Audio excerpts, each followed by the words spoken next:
নমস্কার। নমস্কার। খুব জরুরি ভিত্তিতে একটা ছোট লাইভে এলাম। আপনারা জানেন আগামী 30শে জুন সোমবার বাঁকুড়া চলো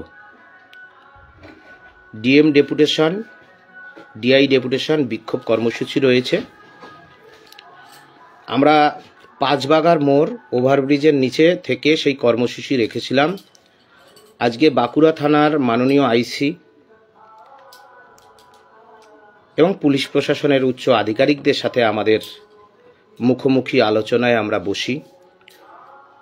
আমাদের তারা জানান আমাদের দাবির সপক্ষে তারা সহমর্মী এবং আমাদেরও সাথীরা তাদের কিছু প্রস্তাব। সেই কারণে পাঁচবাগা মোড় থেকে 700 মিটার আগে কৃষক বাজার, বাঁকুড়া কৃষক বাজার থেকে আমরা মিছিলটা শুরু করব। কিন্তু মিছিলের শেষ প্রান্ত আপনারা যদি হাজারে হাজারে মানুষেরা, যোগ্য চাকরিহারা, যোগ্য শিক্ষক, যোগ্য শিক্ষাকর্মী, যোগ্য শিক্ষিকা, যোগ্য waiting not call for verification, আপনারা সকলে আসবেন। আমাদের মিছিলের শেষ প্রান্ত পাঁচবাগার দিকেই যাবে। শুরুটা আমাদের বললেন আলোচনা সাপেক্ষে ওই দিন আদিবাসীদের 30শে জুনকে স্বাধীনতা দিবস মনে করে আদিবাসীরা। আপনারা জানেন ইতিহাসে বিভিন্ন কারণে মিছিলটা পাঁচবাগার মোড় যেখানে আমাদের জমায়েত ছিল সেটা তার থেকে একটু এগিয়ে বাঁকুড়া কৃষক বাজার, যেটা কৃষি বাজার, বাঁকুড়া কৃষি বাজার, সেখান থেকে আমরা স্টার্টিংটা করব। কিন্তু আমাদের মিছিলের শেষ প্রান্ত পাঁচবাগার মোড়ের দিকেই যাবে। শেষ প্রান্তটা আমরা এগিয়ে আসব। আমরা সবসময় রাজ্য police Lalbazar joint CP headquarter জনাব মিরাজ খালিদ, সিপি স্যার মনোজ বর্মা, রাজ্য পুলিশের DG chief secretary Shri Manoj Pant মহাশয় বা পুলিশ প্রশাসনের সমস্ত অংশের সাথে আমরা সবসময় সহযোগিতা করে শান্তিপূর্ণভাবে জনজীবনকে বিচ্ছিন্ন না করে, কোনো অন্তঃসত্ত্বা মায়ের গাড়ি না আটকে, কোনো অ্যাম্বুলেন্সকে না আটকে আমরা আমাদের দাবির ভিত্তিতে আমরা আন্দোলন করে এসেছি। এবং সেই আন্দোলন সঠিক পথে না বিপথে আপনারা জানেন, ইতিমধ্যেই জানেন। পশ্চিমবাংলায় এই প্রথম কোনো ডিআই স্যার, কোচবিহারের মাননীয় ডিআই, তাকে ধন্যবাদ জানাই। আমি এখনও উত্তরবঙ্গের এই হলুদ রাজবংশী মানুষের যেই তাদের যে ঐতিহ্যের প্রতীক আমি ছাড়তে পারিনি। ভীষণ ভালো লাগে, এত সম্মান জীবনে কোনোদিন পাইনি। উত্তরবঙ্গের মানুষ ধন্যবাদ। কোচবিহারের ডিআই, সম্মানীয় ডিআই স্যারকে ধন্যবাদ জানাই। তিনি সেই চিঠি 24 ঘন্টার মধ্যে সরকারি স্তরে প্রিন্সিপাল সেক্রেটারি কাছে পাঠিয়েছেন বিকাশ ভবন। আপনারা সেই চিঠি ইতিমধ্যেই হয়তো দেখেছেন। যদি কারো লাগে ব্যক্তিগতভাবে আমাকে চাইবেন, আমি দিয়ে দেব। এটা একটা ঐতিহাসিক পদক্ষেপ। আগামী দিনে দেখবেন আমরা বারবার বলি, আপনারাও বারবার বলবেন, এত কষ্টের পাওয়া যোগ্য চাকরি যায় কি করে। সুতরাং আপনাদের সামনে স্বল্প সময়ের জন্য লাইভটা আপনারা ছড়িয়ে দেবেন। আপনাদের সকলের কাছে অনুরোধ, এই মুহূর্তে যারা আপনারা লাইভে শুনছেন সবাই লাইভটা ছড়িয়ে দিন। পরবর্তীকালে যারা শুনবেন সবাই লাইভ চলাকালীন লিঙ্কটা আপনারা শেয়ার করে দিন। আমরা সত্যের পথে আছি।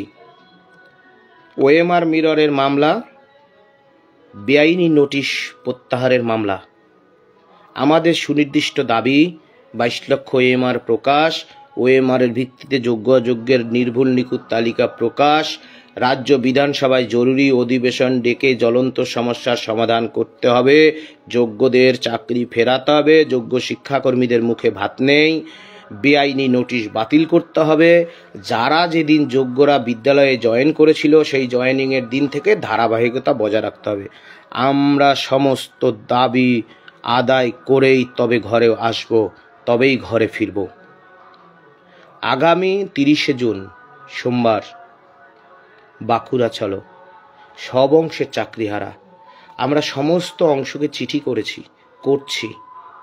বিভিন্ন রাজনৈতিক দল ইনক্লুডিং তৃণমূল কংগ্রেস, বিভিন্ন সামাজিক সংগঠন, বিভিন্ন শিক্ষক সংগঠন, আমরা চাকরিহারাদের সব অংশ তাদেরকে আমরা চিঠি করছি।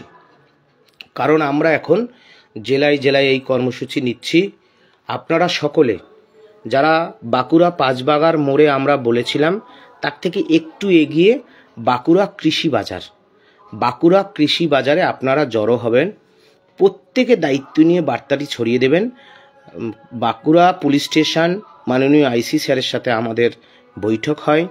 সেই বৈঠকে আমরা সিদ্ধান্ত নিই এবং আমাদের অনেক শিক্ষিকারা, প্রাক্তন শিক্ষিকারা যারা এই মিছিলে অংশগ্রহণ করবেন, আদিবাসীরা সকলেই বলেছিলেন যে যদি একটু 500 মিটার যদি ছোট করা যায়। হ্যাঁ, তো যাই হোক, সকলের বিষয়টা লক্ষ্য নজর করে আমাদের এই সিদ্ধান্ত নিতে হয়েছে। পুলিশ প্রশাসন, আইন শৃঙ্খলা এবং সুষ্ঠুভাবে মিছিল, মিটিং এবং ডিআই ডেপুটেশন এবং ডিএম ডেপুটেশন সুষ্ঠুভাবে সমাধান করার জন্য ইতিমধ্যেই ডিএম অফিস থেকে আমাদের চিঠির প্রাপ্তি স্বীকার করেছেন। ডিআই অফিসে আমরা সমস্ত অংশকে additional SP, DSP Bankura, SP Bankura, DM Bankura, DI Bankura, police station Bankura, তৎসংলগ্ন যে রাস্তার উপর থেকে আমরা যাব, যে থানাগুলো পড়ছে সেই সমস্ত থানাকে আমরা চিঠি দিয়েছি। হ্যাঁ, মামলার খবর কি সুমনবাবু? দেখুন, মামলার ফাইনাল যেটাকে বলা হয় ড্রাফট কপি আমরা ইতিমধ্যেই জমা করেছি। সেই ড্রাফট কপি সোমবার আপনারা দেখতে পাবেন। আর আশা করি এই ডিফেক্ট কিওরটা হলে আপনারা সোমবারের আগেই নিজেরাই ওয়েবসাইটে দেখে নেবেন। একটা ডায়েরি নাম্বার 30303 আর পরীক্ষার ডায়েরি নাম্বারটা 32408 সম্ভবত। যাই হোক, আমি লিখে দেব, কালকেও বলতে পারিনি। এই ডায়েরি নম্বর 2025 ফেলে আপনারাই দেখতে পাবেন। দুটো মামলাই একসাথে যাতে ভ্যাকেশন কোর্টে ওঠে তার জন্য আমরা প্রাণপাত চেষ্টা করছি। লাইভটা দীর্ঘায়িত করব না।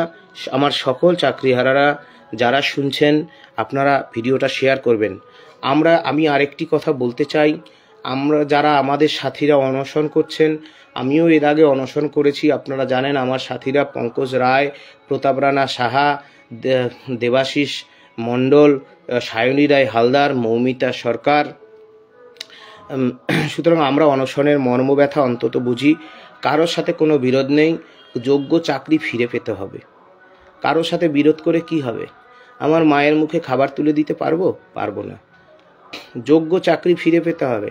সুতরাং কারো মুখাপেক্ষী না হয়ে নিজেদের পায়ের জোরে, হাঁটুর জোরে, নিজের পায়ের দমে চলার চেষ্টা করুন। ওএমআর মামলা, এত গুরুত্বপূর্ণ মামলা, এই মামলায় আপনাদের জয় হবেই, বেআইনি নোটিশ বাতিল হবেই। আর যে সমস্ত অংশের চাকরি চোরদের বিরুদ্ধে নেতাজি সুভাষচন্দ্র বসুর সেই আজাদিন ফৌজের যে সেই লড়াই, সেই চাকরি চোরদের বিরুদ্ধে আপসীন ধারার লড়াইয়ে আপনারা অংশগ্রহণ করবেন। ভয়ের কিছু নেই, জীবন বারবার আসবে না। এই সমাজের কাছে কি রেখে যাব আমরা? সুতরাং সেই তাগিদে আপনারা বাঁকুড়া আসবেন, সবাই আসবেন, মায়েরা, বোনেরা, গোটা পরিবার নিয়ে আসবেন। নাট্য সংস্থা থেকে শুরু করে বিভিন্ন শিক্ষক সংগঠন সকলে আসবেন। আদিবাসী ভাইয়েরা, বন্ধুরা, দাদারা আমার সকলে আসবেন। এটা আমাদের জীবন মরণের বাঁচার লড়াই, কারো বিরুদ্ধাচরণ করা নয়। কিন্তু সবশেষে একটা কথা বলি, আমরা যোগ্য শিক্ষক, যোগ্য শিক্ষিকা, যোগ্য শিক্ষাকর্মী, আমরা আমাদের যোগ্য চাকরি ফিরে পেতে চাই। আমরা কোনো সাম্প্রদায়িক শক্তিকে, যারা আন্দোলনের নামে আসলে আদতে সরকারকে সাহায্য করছে, এত মানুষের ক্ষোভকে প্রশমিত করার জন্য মাঠে যদি কেউ নেমে থাকে, আপনারা নিশ্চয়ই তাদেরকে চিহ্নিত করে যথোপযুক্ত ব্যবস্থা নেবেন। কারণ আমরা যারা নিজেরা যোগ্য শিক্ষক শিক্ষিকা, আমাদের আদিবাসী, তপশিলি, নমশূদ্র, মুসলমান, সমস্ত অংশের যারা যোগ্য আছেন তাদের সকলের যোগ্য চাকরি ফিরে পেতে চাই। আমি কেবলমাত্র আমার চাকরি ফিরে পেতে চাই না, আমরা যারা আমাদের যারা যোগ্য ওয়েটিং তাদের জীবনে যে বঞ্চনা হয়েছে তারাও মুক্তি পাক, তারাও হাসুক, তারাও যোগ্যরা যোগ্য ওয়েটিংরাও চাকরি পাক। আর আমার যারা নতুন চাকরি প্রার্থী যারা একবারেও এসএসসিতে বসেনি তাদের সাথে যে আমাদের সংঘাত করার চেষ্টা করে একটা বেআইনি নোটিশ প্রকাশ করেছে, সেই নোটিশ বাতিল হবেই হবেই। সুতরাং সেই যোগ্য যারা নতুন বসেছে তাদের সাথে আমাদের কোনো বিরোধ নেই, আমরা চাই কর্মসংস্থান হোক, কিন্তু রাজ্য সরকার চান না। এই বিষয়গুলো আপনারা মানুষের সামনে তুলে ধরবেন। আগামী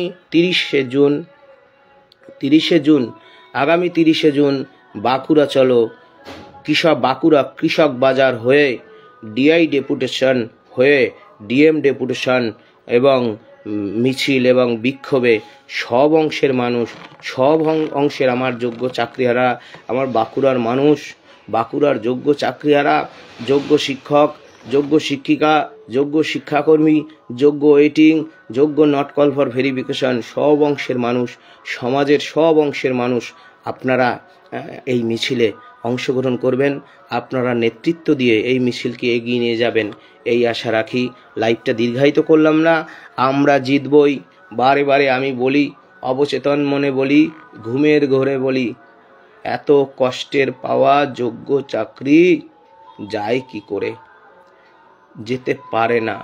দিনের শেষে একজন যোগ্যরও চাকরি যাবে না।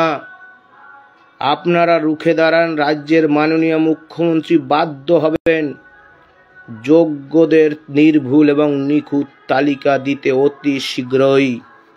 অতি শীঘ্রই তিনি দিতে বাধ্য থাকবেন। আন্দোলনটা আমরা সেই জায়গায় নিয়ে যাচ্ছি, চোয়ালটা শক্ত করে। আশা করি লড়াইটা আপনারা বুঝবেন। এটাই সময়, একসাথে এক হয়ে ঝাঁপিয়ে পড়ুন, আপনারাই জিতবেন। শেষ হাসি যোগ্য চাকরিহারা শিক্ষক শিক্ষিকার শিক্ষাকর্মীরাই হাসবে, শেষ হাসিটা যোগ্য ওয়েটিংরাই হাসবে, এই কথা আমি বলতে পারি। আমার ভিডিওটা রেখে দেবেন। আমরা বলতে চাই, আমরা সেই লড়াইয়ের জন্য নেমেছি। আগামী দিনে আপনারা পাশে থাকুন, ভুল হলে ধরিয়ে দিন। দেখতে হবে যাতে অন্যায় না করি। আসুন, মামলার ক্ষেত্রে আপনারা আর্থিকভাবে সহযোগিতা করবেন, আপনারাই জিতবেন। আমি আগামীকালই আপনাদের উদ্দেশ্যে রওনা দেব। এতদিকে এত ছোটাছুটি সম্ভব হয় না, আমি তো মানুষ, সম্ভব হয় না, শরীর আর পারে না। আশা করি আপনারা ছড়িয়ে দেবেন, নিজেরা লড়াই করবেন। আর সবশেষে আমার উত্তরবঙ্গের মানুষ, কোচবিহার, আলিপুরদুয়ার, জলপাইগুড়ি, শিলিগুড়ি, আপনারা প্রকৃত লড়াইয়ে থাকবেন, যে লড়াইয়ে শাসকের সুবিধা হয়, যে লড়াই কেবলমাত্র ক্ষোভ প্রশমনের লড়াই, সেই লড়াইয়ে নিশ্চয়ই আপনারা থাকবেন না। প্রকৃত লড়াইয়ে থাকুন। যোগ্যদের কষ্টের পাওয়া চাকরি যায় কি করে, এইটুকুই। সকলকে ধন্যবাদ। 30 তারিখ যারা পারবেন বিভিন্ন জেলা থেকে, পশ্চিম মেদিনীপুর, ঝাড়গ্রাম, পুরুলিয়া, বীরভূম, বর্ধমান, যারা পারবেন সকলে আসুন, লড়াইটা আপনারা জিতবেন। আমার ভিডিওটা রেখে দেবেন। মুখ্যমন্ত্রী যতই স্বৈরাচারী শক্তিশালী হোক না কেন, যোগ্যদের তালিকা দিতে তিনি বাধ্য। সেই জায়গায় আমরা নিয়ে যাব, আমরা সেই জায়গায় আছি। আর একটু ধাক্কা দিন, যদি না দেয় ওই বাঁকুড়ার মাচানতলায় বেঁধে আমাকে পেটাবেন। আমি বলছি, আমি জানি কোন পথে আমরা আছি, সম্মুখ সমরে আছি। আগামী দিনের কথা আগামী দিনে ঘোষণা করব। দেখবেন, লড়াইয়ে থাকুন, জিত আপনাদেরই। শাসক যতই স্বৈরাচারী হোক না কেন, পথ যদি সঠিক হয় আপনাকে রোখার ক্ষমতা কারণ নেই। বাবা মায়ের আশীর্বাদ নিয়ে প্রণাম করে বাড়ি ছাড়বেন 30 তারিখ। আমি গতকালও বলেছি, রামায়ণ, মহাভারত, গীতা, হরিলীলামৃত যত গ্রন্থ আছে, বেদ, উপনিষদ, কোরআন, হাদিস, অন্যান্য গ্রন্থ যদি পড়েন, জানা যায় যে সন্তানের উপর তার মায়ের আশীর্বাদ থাকে, সেই সন্তানকে রোখার ক্ষমতা পৃথিবীর কারণ নেই। আপনারাই জিতবেন। ভিডিওটা ছড়িয়ে দিন। আগামী 30শে জুন বাঁকুড়া কৃষক বাজার, পাঁচবাগান মোড় থেকে কিছুটা আগে আপনারা জড়ো হবেন। বাঁকুড়া কৃষক বাজার, মিছিলের শেষ প্রান্ত যাবে পাঁচবাগা। এতটাই আপনারা জড়ো হন। লড়াইয়ে থাকুন, আপনাদের রোখার ক্ষমতা পৃথিবীর কারো নেই। মানুষের শক্তির কাছে সবাই পর্যদুস্ত। নিজেদের পায়ে চলুন, নিজেদের দমে চলুন। দেখবেন ওই বাঁকুড়ার ওই শক্ত মাটিতে, তপ্ত রোদে, ওই আকাশে বাতাসে ইতিহাস রচিত হবে। 30শে জুন সোমবার সকাল 11টায় আপনারা বাঁকুড়ার কৃষক বাজারে জড়ো হন পরিবারকে নিয়ে। নমস্কার।